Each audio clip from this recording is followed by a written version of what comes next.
Welcome in to another Running with the Timberwolves podcast on the Believe Sports Network. My name is Gabe Anderson, and I'm joined, as always, by Chris Emerson. Chris, how we doing? We're doing well. We're home court in the playoffs, coming back to our place. We can't be mad at that. Right, yeah, the Wolves do lose yesterday to the Los Angeles Lakers in a really sloppy game. So basically how we're going to start talking, how this podcast is going to go. We're going to start talking about game 2, then we're going to talk about adjustments for game 3. So the Wolves, the big stat here, Ant and Randall were actually pretty good. Ant wasn't really distributing the ball that much, but Ant and Randall combined 52 points, 4 for 12 from 3, and 48% from the field. The rest of the team, 33 points, 1 for 13 from 3, and 27% from the field. I'm sorry, that's not going to get it done. Yeah, you're not going to win a game when you shoot 20% from 3. Just like you're not going to lose a game when you shoot 50% from 3. Like, that's what we have to understand is, this team's kind of up and down. Obviously, this is a pretty dramatic peak and pit that we just went through. But, you're not going to win the game when your other guys give you absolutely nothing. And they were talking about this. I was listening to a podcast, No Dunks, where they talk about the whole NBA. But they were talking about the series is going to get really interesting once the percentages kind of hit the mean or the middle, once they kind of even out. Because you were mentioning, I think we've seen the best the Wolves can shoot, and I think we've seen the worst the Wolves can shoot. Now, the Lakers, they weren't that good from 3 either. They were not hitting their shots in any capacity, which is a credit to our defense. But this is going to be a very interesting series once the averages kind of went out. Yeah, and it's one of those things that I think we kind of have to be careful to get to be the ones that are like, well, they shot bad because of our defense and we shot bad just because we had bad shooting. Like some of that is like they're going to get better too. Like you said, like they're going to shoot better. LeBron's going to play better. They're going to do better. I'm happy that we're 1-1. I wish we could have figured out some things. Like I wish like Dante could be hot right now, or I wish like we had some mismatch that we were really attacking other than the ones that we knew were going to be there with Randall and Edwards. So it's a chess match, and I'm kind of excited to see what Finch and JJ do. Hopefully they make some adjustments because I think there's some to be made. Right, and I think there is some validity to, at least on the season-wise, to the Lakers always get the whistle. But I want to say in this game, there's no validity to it because A, the Wolves shot more free throws. They shot 5 more free throws than the Lakers. And B, more fouls were called on the Lakers. The Lakers had 24 fouls. We had 20 of them. Or 22, I should say. So I'm sorry. Those who say that the refs cost us the game are completely off. We lost that game because of poor execution and poor shot making. For sure.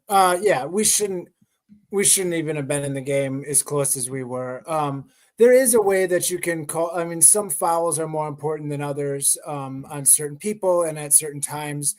Right. But yeah, the refs didn't control it to that point. And if they did, like we shot 20% from 3. If we would have shot 25%, we would have won the game. You know what I mean? Like, right. I think we were 0 for, I think I saw from the corner 3, we were 0 for 6 or something like that, right, with Jaden McDaniels and Mike Conley, mainly the ones shooting them.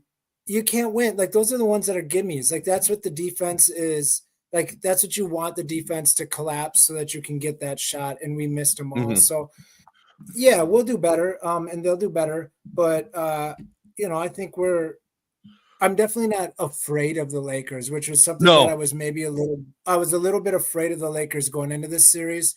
And what I know after 2 games is I'm not afraid of them. And I don't think that the Timberwolves are at all either. No. And I remember there was a report going around. I saw it on Twitter. Someone who was at Wolves practice all week. This is before game 1. He said one thing was clear. The Wolves are not afraid of the Lakers. And they definitely shown that. at the beginning of game one, or really towards the second quarter of game one. So speaking of the first quarter, we just need to come out and have a better start. And a lot of the players in the post game talked about that. I mean, just listen to some of these stats. So far for the series, in the second quarter, we're a plus 22. Now, this is only 2 games, but still. Third quarter, we're a plus 4. Fourth quarter, we're a plus 13. First quarter, we're a minus 26. So you cannot come out and spot them. What was it last night? 19 points and expect to win a game against Luka and LeBron. You can't do it. Yeah, and it's really been just Luka each first quarter. I mean, it's been Luka absolutely single-handedly destroying our team in the first quarter for the tune of 16 points each game. Something like that. That is what's been killing us. So, like, if we don't do something different to defend Luka to start the game, then I'm going to be pretty disappointed, because that is what the problem has been, is strictly just Luka Doncic. And what's interesting is to talk about Luka a little bit. Obviously, the big moment in the game yesterday was when the Lakers set a couple screens for Luka and he got matched up with Rudy Gobert, which of course the whole place went nuts when he scored. But the interesting thing is, when shooting against Rudy Gobert, and this is a tweet from Jack Borman, Luka went 1 for 4. LeBron went 0 for 4. So 1 for 8 for Luka and LeBron against Rudy Gobert, which I want to take it this way as well. When at Target Center, when Rudy gets switched on Luka and Gobert makes a stop, that place is going to go nuts. It better. I mean, if you watched the game last night and left thinking that Rudy Gobert cannot defend those guys on the perimeter, then you weren't watching the game. Because not only did he stuff those guys like with the stats you said, but there's plenty of times when they gave him 3 or 4 moves and they're like, damn, and they just kicked it out and the ball, swung around. Like he just stonewalled him and made him reverse the ball action. So no, Rudy's been playing great. Like, he's the type of guy that if you turn on the TV, you're probably not going to fall in love with his game, and if you're looking at the box score, you might always not fall in love with his game. But like, if you're watching the game and you understand that once he comes out, our offensive flow is gone because there's no one setting picks to get guys open to start the ball movement. The fact that, all the little things he does, they talk about how he, kills our spacing, but he's always up at the 3-point line. His gravity at the, on the roll for the pick and roll cuts guys from the corner. So we got open 3-point shooters. Like, he does a lot out there that you just don't see. So I don't think Rudy's been the problem. And I think definitely his defense has definitely not been the problem. No, I think Rudy's been great these playoffs. Not necessarily stat-wise. Like you said, the box score isn't always going to be there for Rudy. Sometimes it was. Like, for the last stretch of the season, I would say the last 10, 15 games, he was putting up double-doubles every night. Great double-doubles, like 15 points, 15 rebounds. 20 rebounds. But it's just a different role in the playoffs. And let's be honest, and I know that Jackson Hayes isn't making nearly as much as Rudy Gobert or as highly esteemed as Rudy Gobert, but Jackson Hayes is out there doing nothing. Right, for sure. Maybe grabbing an offensive rebound here or there, but so far, I think Luka got an alley-oop to him on like the first play, their first offensive possession. Game. But Jackson Hayes is out there doing nothing. Yeah, just getting some cardio. Unless they're going to put in, Alex Len off the bench? For some reason, I like Alex Len. I don't know why I've always liked him. Maybe because I've got a thing for just really tall guys, like super tall basketball players. I think are awesome. But we've looked good. We found the mismatches that are working. Like Julius Randle was abusing whoever was on him, as long as he didn't get the ball 38 feet from the hoop. Like that's one thing we can't do. We can't have Julius Randle initiating offense 40 feet from the basket. And then, Right. He's a power forward still. Like he needs to have an outlet at least. Like there was some sloppy offense out there, but Anthony Edwards and Julius Randle proved that they're going to be hard to deal with one-on-one. Right. For sure. And we'll talk about Anthony Edwards' coverages that he saw in a moment. I got some quotes from his presser. But yeah, talking about Julius Randle, how about 2 bounce-back games for him? I mean, he's been terrible in the postseason. Like we went over the stats last podcast. He's averaging about like 17 points a game, but on like 32% shooting and 26% from 3. How about these playoffs? Now, I know it's only 2 games, 21 points. His rebounds are down, only 4, 5 assists, but he's shooting 53% from the field, 60% from 3. So a major statement for Julius Randle. And let's be honest, if Julius Randle wasn't hitting last night, Josh Minot and co are out there start of the fourth quarter because we might not score 60, maybe even 50 if Julius Randle is in shots last night. Yeah, he was the only one that really was showing aggression. Even over Anthony Edwards, I was surprised because there was a stretch there where anybody that was matched up on Edwards on the perimeter, he was just going right to the layup line every time.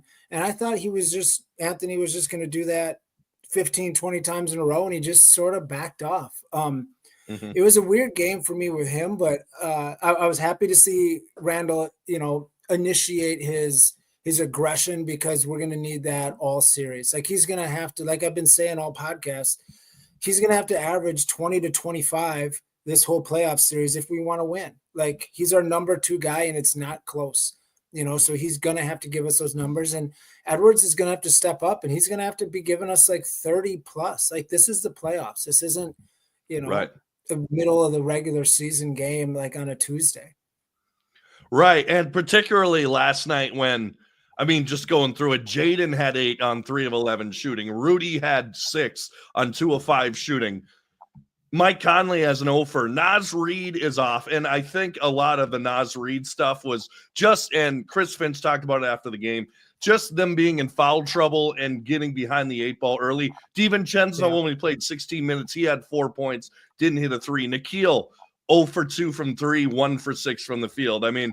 38% from the field ain't going to cut it. And you got to think the Wolves are going to shoot better. But to their credit, I think the Lakers, they said it on the broadcast, the Lakers, I think, came out way more aggressive. I think they tried to force the issue to the Wolves, particularly in the first quarter, and tell them, hey, you're not going to get easy shots. We're going to rotate much better and make it more difficult for you. And I think the Wolves were shell-shocked, particularly in the first quarter, and they kind of figured out towards the end. But I think I don't know if they were expecting the Lakers' early aggression and just couldn't catch up at the end.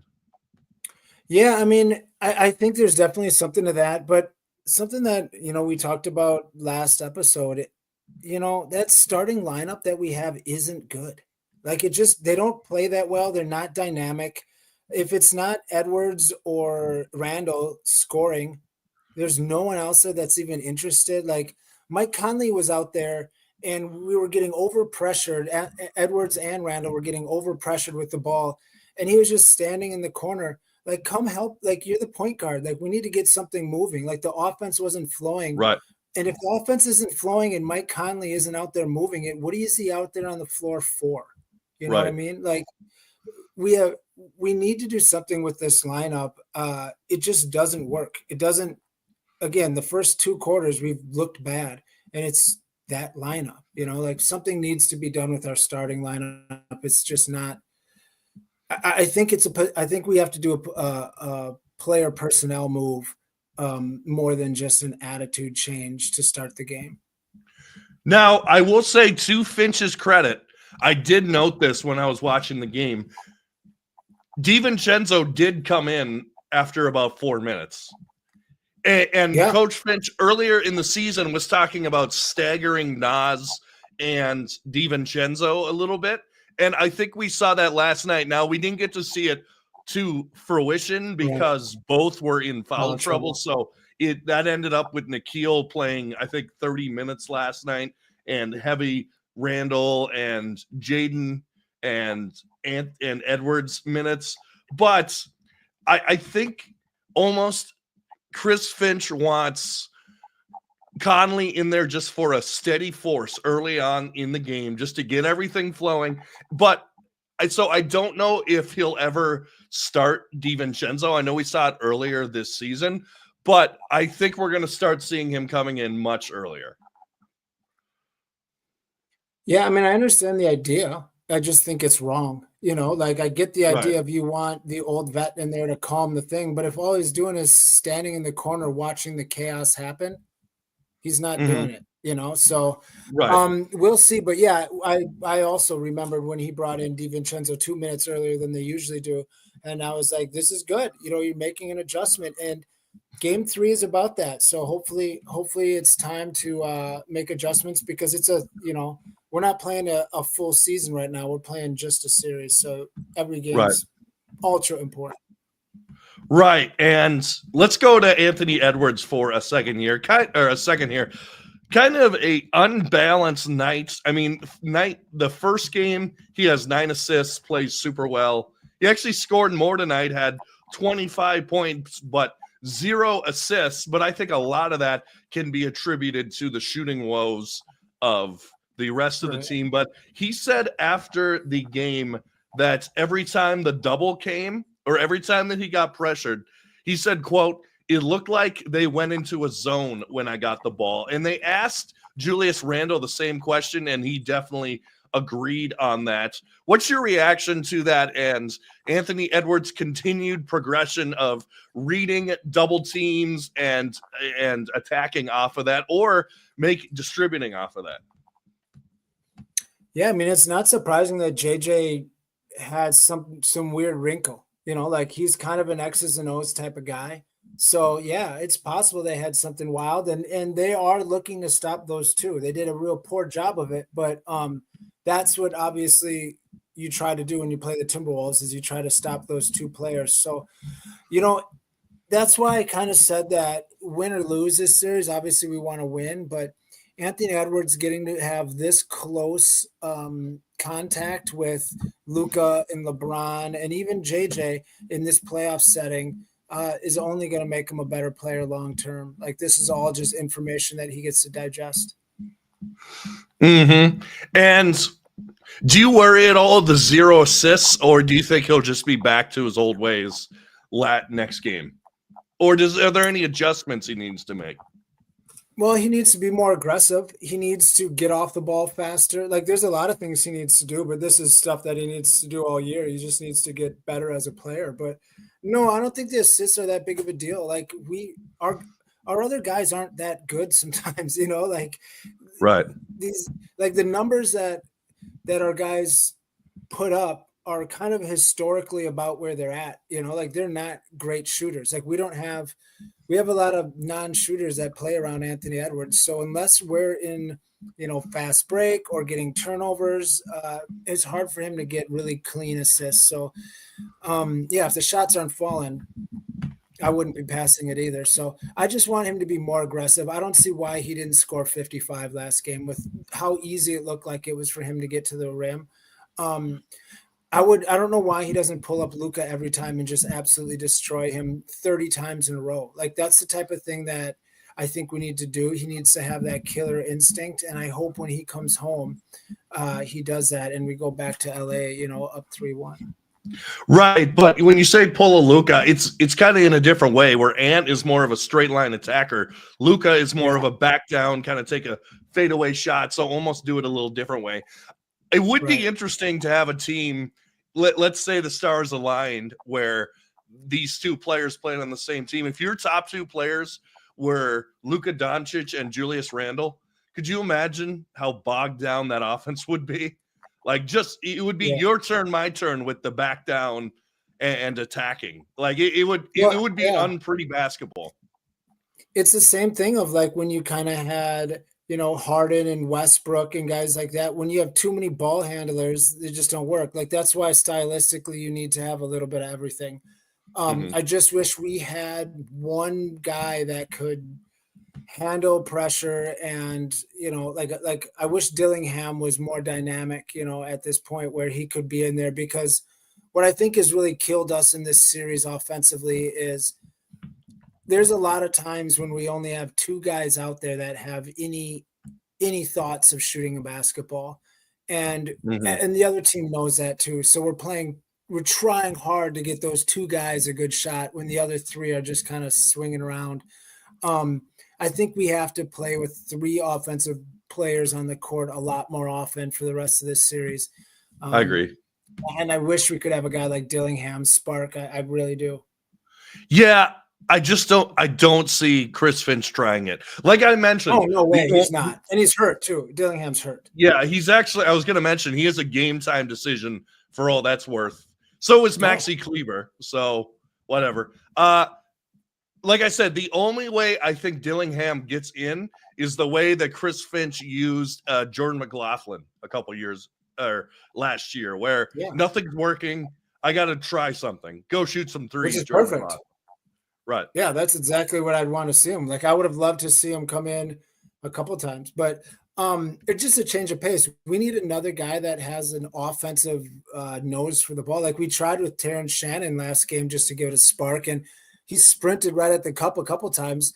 So I mean, he did make an impact with energy, but we need something with a little more polish, I think.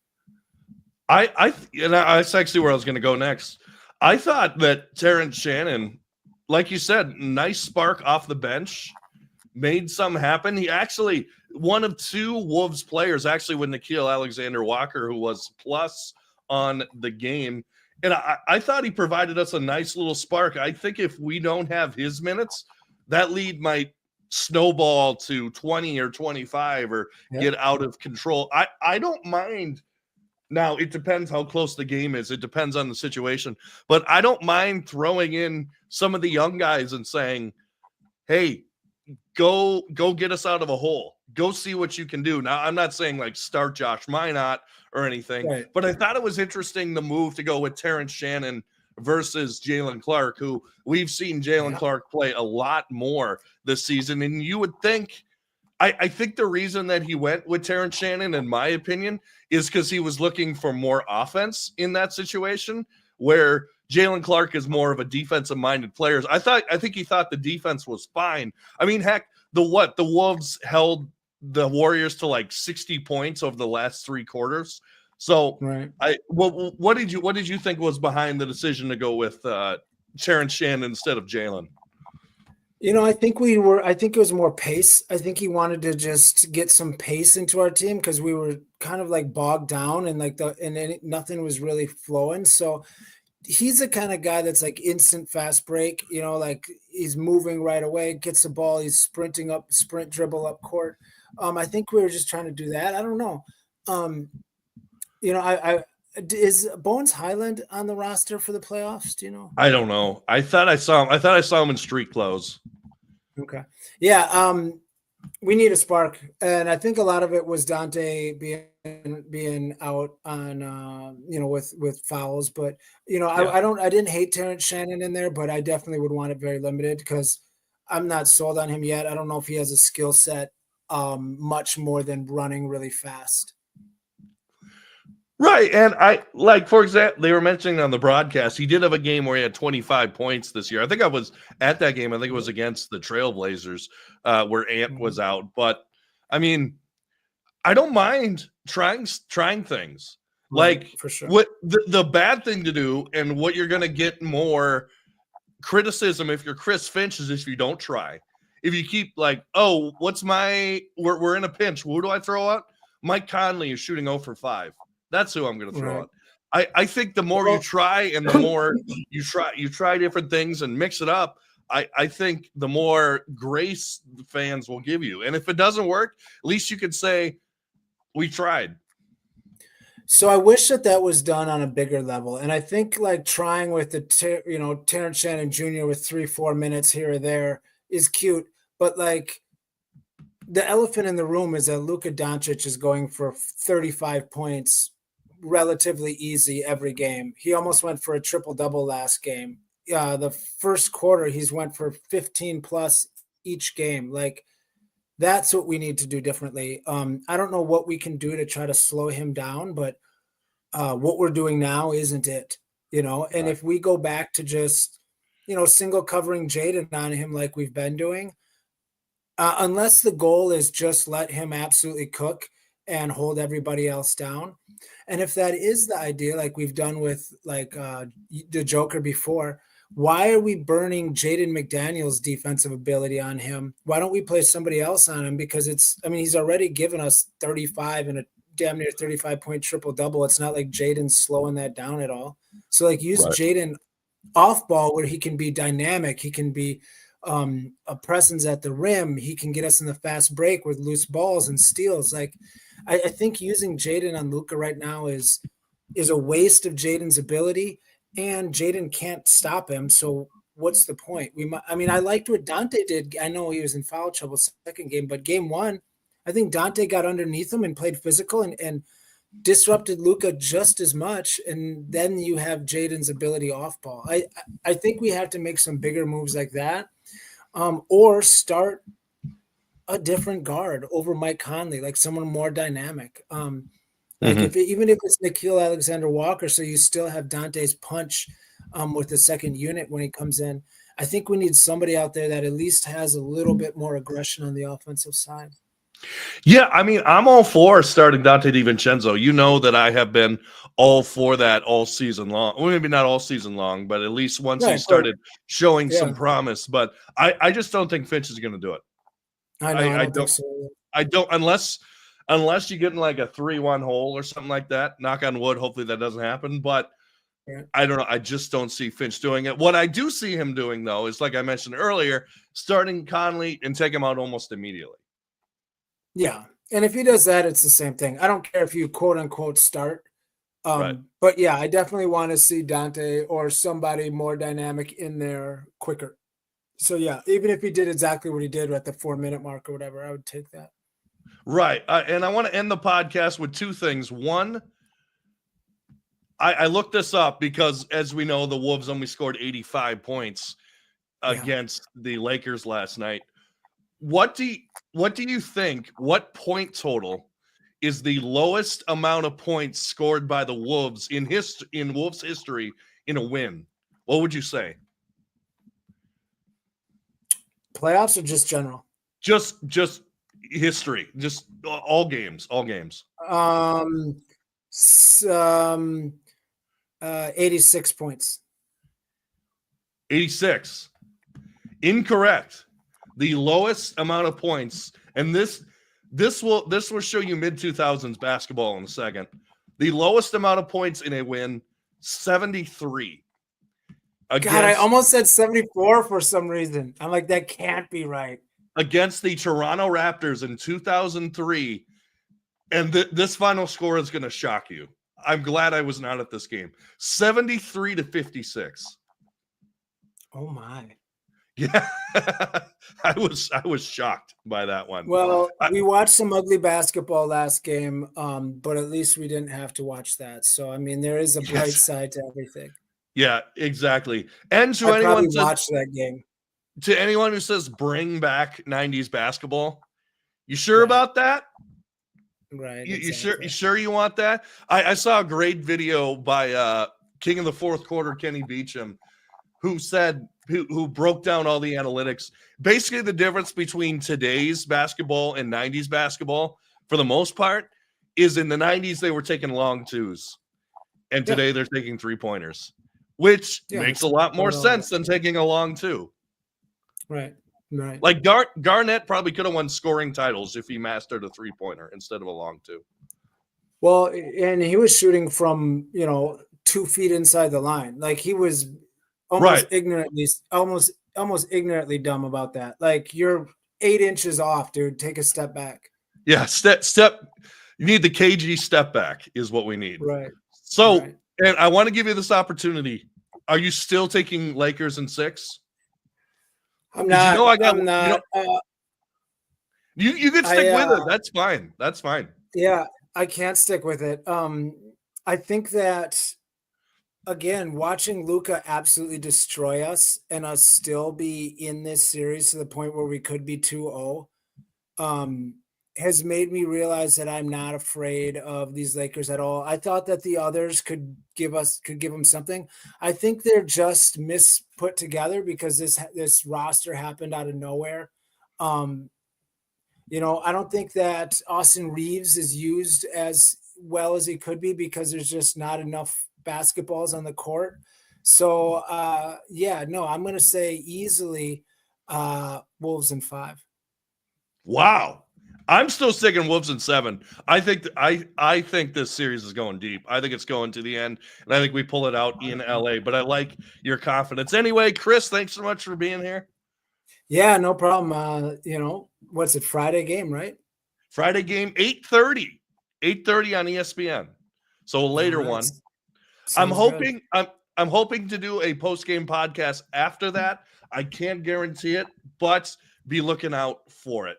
This is the Running with the Timberwolves podcast on the Believe Sports Network, and make sure to stay with us through the entire playoffs and beyond. We're going to have it covered. I forgot to mention, I am going to Game 4. So nice. Yeah, that place is going to be rocking. I'm so excited for it. Make sure to like, share, and subscribe on YouTube, and give us a 5-star rating on Spotify and or Apple. And as always, go Wolves.